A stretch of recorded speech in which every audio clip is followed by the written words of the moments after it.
This is 5 on 20 News, where the news is terrible and the newscasters are really shaken, with Sean Madrid and Nick Cerami, coming to you live from our studio in downtown Tucson. So let's talk about the...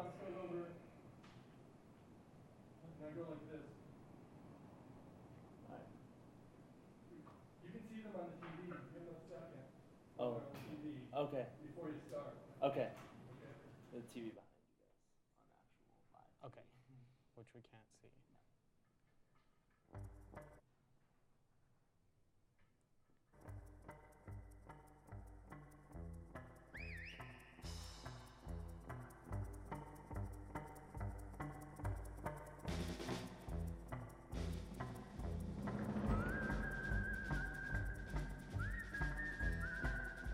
This is 5 on 20 News, where the news is terrible and the newscasters are really shaken, with Sean Madrid and Nick Cerami, coming to you live from our studio in downtown Tucson. So let's talk about the elections. Do we need to hold hands? The impossible came true. California banned plastic bags and allowed porn stars to perform without condoms on the same day, a devastating blow to the plastics industry. I guess we need to face the elephant in the room, and that will be in all of our rooms for the next 4 years. It's true. We now have to refer to Donald Trump as president, something previously only done by members of the Miss America Committee and Trump's own children. The official announcement was made around midnight as Trump rounded out the night with wins in Wisconsin, Pennsylvania, and sadly, Arizona. Clinton aide John Podesta took the stage at Hillary headquarters and told the crowd to go home, saying that they would find out what happened in the morning. Hillary conceded a little after midnight, probably from a bathtub with a bottle of Rubinov. Mike Pence took the stage first, claiming that this was a historic night, as Trump is the first manifestation of a KFC Double Down sandwich to become president. Trump took the stage shortly after to a cheering crowd of red-hatted supporters looking just as surprised as everyone else. Trump said that, quote, "I've gotten to know our country, and there's tremendous potential. It's going to be a beautiful thing," he said, adding that in 5 years, she'll be an 8, at least, maybe even a 10. Trump then promised to rebuild our infrastructure, schools, and hospitals. Meanwhile, we will have 2 times the growth and better relationships, all for only $4.99 per month. Overall, the speech was underwhelming and a bit awkward, more like a barbecue with in-laws than a presidential acceptance speech. It certainly won't be taught in school except as a lesson in how to squeeze in the most adjectives as possible into a 5-minute speech. Incredible, spectacular, and great were repeated as if he worked for a bar that was holding a Donald Trump acceptance speech drinking game. At times, he sounded as though he were delivering a wedding toast, bringing up Republican Party Chairman Reince Priebus, who had the charisma of a burlap sack. Broadcasters were stunned with Chuck Todd ordering that everyone needs to accept this, like a suppository or a knee surgery. But he's right. We have to gain something from this experience. Maybe we'll realize that we shouldn't demand perfection from our candidates. Hillary Clinton right now is looking like that former lover we sold short, the one that got away. Clinton delivered her concession speech this morning. She called the loss painful, but said she hoped that Trump would be a successful president for all Americans, and said that we owe him an open mind and a chance to lead. Obama reiterated those thoughts in his speech this afternoon. He said that his administration would make the transition to Trump peaceful and that, quote, "we are all rooting for his success in uniting and leading the country. And now we have to accept that going from Obama to Trump is like going from your natural father to a racist and verbally abusive stepfather. But we have to find a way to make it work. So we're extending this olive branch to Donald Trump and giving him a chance, mainly because we don't want to shut him down. We just started yesterday." And let's look on the bright side. Sure, it sucks, but we have to look at what still exists. Puppies. Puppies with Jackie Chan. Jackie Chan with Sylvester Stallone. Sylvester Stallone with Donald Trump. This is bad. In other news, for anyone in the DC area, $3 million in fireworks are for sale. Contact Jay Podesta at cropcircles.biz for details. And on that note, let's move on to equally depressing news. The Republicans retained Congress, defeating Democratic challengers and leaving a trail of Ayn Rand novels and red baseball caps in their wake. While Democrats made some modest gains in New Jersey, Illinois, and California, it was clear it was a huge victory for the Republicans. Stock markets tumbled overnight alongside our confidence in our fellow Americans. But closed today, all the major indexes rebounded. The Mexican peso also fell 10% in exchange with the dollar, for which Trump claimed credit, calling it a power move. Experts say that this type of instability in the market is normal when presidents change. There are a few silver linings in this whole mess. Washington has elected the first Indian American to the House. Pramila Jayapal beat out fellow Democrat Brady Wilkinshaw. The former Washington state senator was born in India and immigrated to the USA when she was 16. Her key causes include LGBTQ rights, women's rights, and environmental concerns. And right here in Arizona, the Republicans kept the red tide. Actually, Nevada elected their first Latina senator last night, Catherine Cortez Masto, a Democrat. And she will be taking the place of three-decade Senator Harry Reid. Masto is the granddaughter of a Mexican immigrant and a former Nevada Attorney General. Her campaign focuses were immigration overhaul and the selection of future Supreme Court justices. Masto benefited from Clinton's ground game and by using Trump's explosively controversial comments about erecting a border wall against opponent Joe Heck. Heck railed against Trump, even asking for him to step off the ticket in October, and tried to appear as working across the aisle. But ultimately, Masto's ability to energize Latinos secured her place in the U.S. Senate.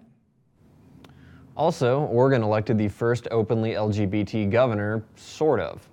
Kate Brown, who is openly bisexual, won the state last night over challenger Republican Bud Pierce. Brown was actually the incumbent in the race, even though this was her first election victory. Brown served as Secretary of State when she was installed in office following the resignation of former Governor John Kitzhaber over a scandal of influence dealing.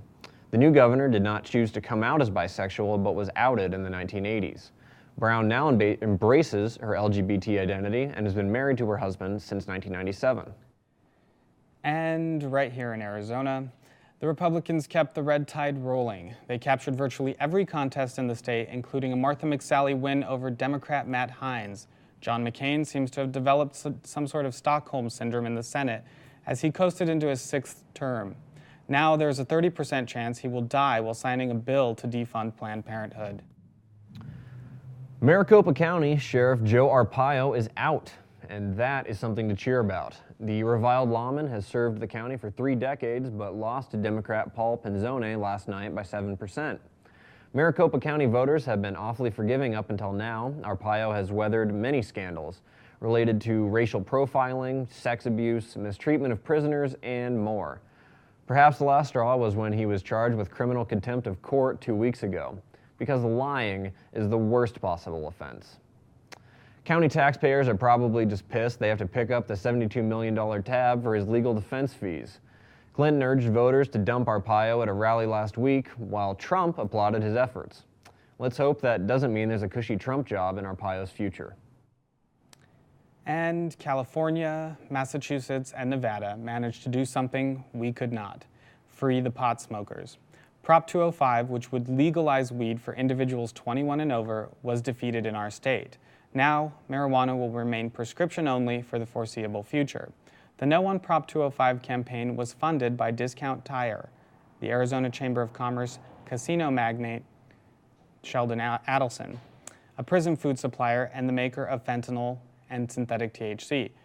Some opposed Prop 205 not because they are against marijuana legalization, but because they think the manner the prop was written is misguided. To see our debate with a person of that opinion and one for Prop 205, head to the 5 on 20 Facebook page. Arizona voters approved a new minimum wage. By 2020, the minimum wage will be $12 per hour. The referendum, Prop 206, was easily passed by a 60% margin, showing Arizona voters' desire to establish a fair working wage. 3 additional states approved minimum wage ballot measures this go-around. Colorado and Maine also raised the wage to $12, and Washington increased their minimum wage to $13.50. South Dakota voted on whether to lower the minimum wage to $7.25 for workers under the age of 18. It appears that states are fighting the minimum wage battle on their own, as the federal minimum wage has been stalled at $7.25 per hour for 7 years. That amount of money can no longer even buy a value meal at McDonald's. And Republican Mark Napier beat out Democrat incumbent Chris Nanos for Pima County Sheriff. Napier says that he is a social justice sheriff and will work with communities to acknowledge social disparities in Pima County. He says that his goals are to train officers on how to deal with people with mental health issues and to establish an outreach program to increase graduation rates. Voters rejected Nanos, who is embroiled in a scandal involving one of his deputies, Chris Radke. Radke is accused of misusing RICO funds and is currently under investigation by the FBI. Nanos was sheriff since 2015 when he replaced Clarence Dupnick after he retired. With sheriff's office in the rear view, Nanos can take those RICO funds to the casino and put it all on red. This was Sean Madrid And Nick Cerami with 5 on 20 News. Let's take a moment to contemplate what could have been. We can be a nation which join other nations around the world in guaranteeing health care to all people as a right. We can be a nation in which working parents can get quality, affordable child care. We can be a nation in which every American, regardless of his or her income, can get a college education. We can be a nation in which every senior lives out their lives in dignity and security. We can be a nation in where everyone, no matter their race, their religion, their disability, or their sexual orientation, realizes the full promise of equality that is our birthright as Americans. Brothers and sisters, this is the nation we can create when we stand together and not let people divide us. The history of America and the fight for human dignity is a history of struggle. They struggled because they said, I am a human being. I have rights. You can't do that to me. I need dignity. And unions were formed, and people fought, and people died, and people were beaten, and people went to jail.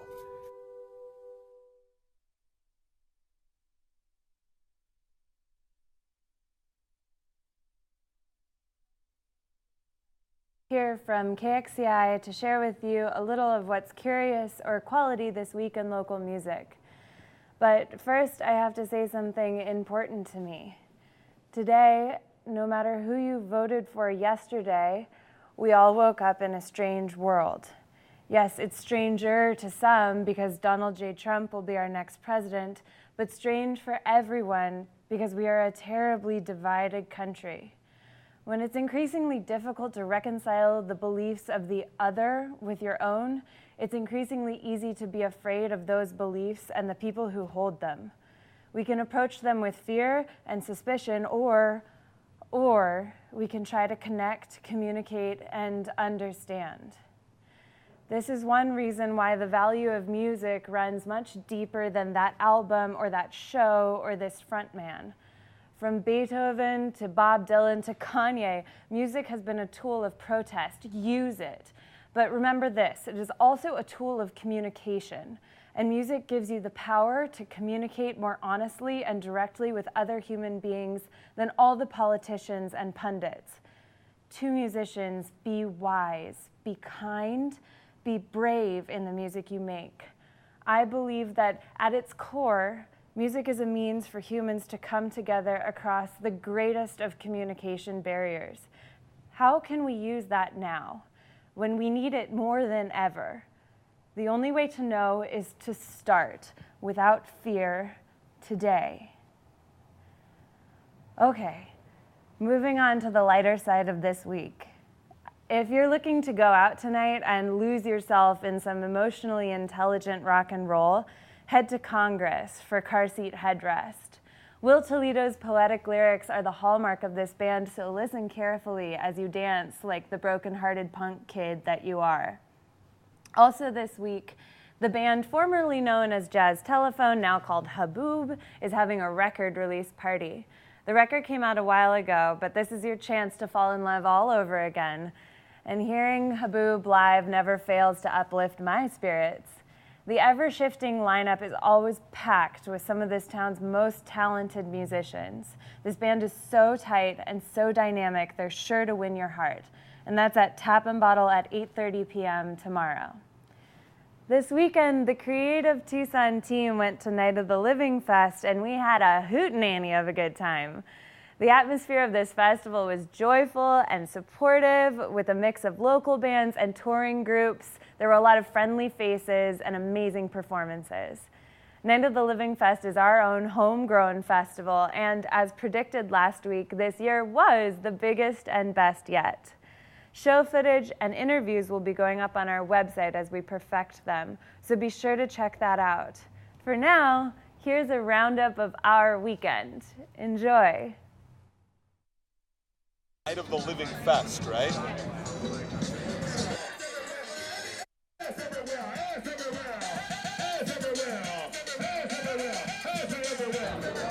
What are we doing?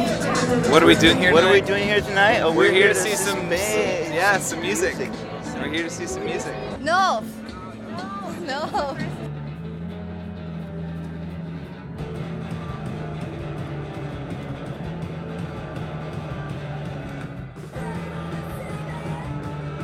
I'm here to party.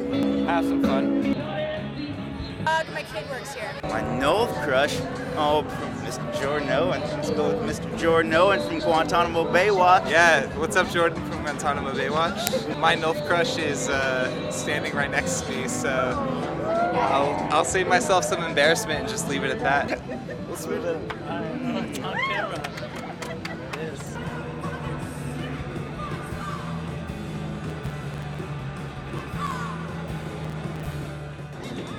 Shannon and the Clams is my NOLF crush. A NOLF crush? A NOLF crush, not MILF. You say I MILF? said NOLF. I said NOLF. Thought you said MILF. I don't know, you, I guess. My girlfriend. Who's my NOLF crush? My girlfriend Bella Vanek from Fox Bodies at foxbodiesinstagram.com. That one's hard. I know my answer. It's Ryan from Guantanamo Baywatch, the drummer.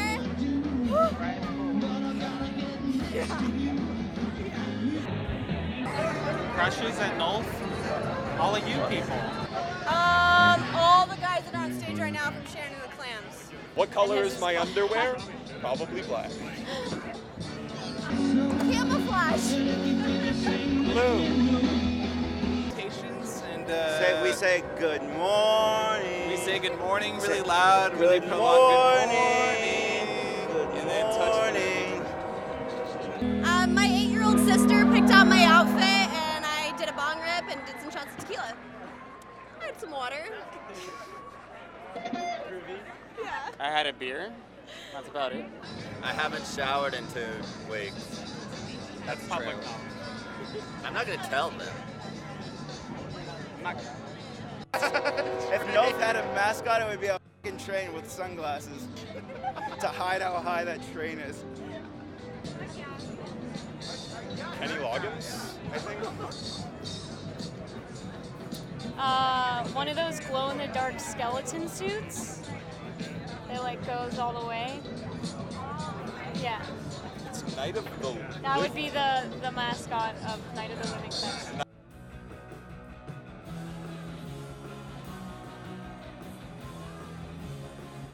Tucson, as always, thanks for coming out and supporting local music.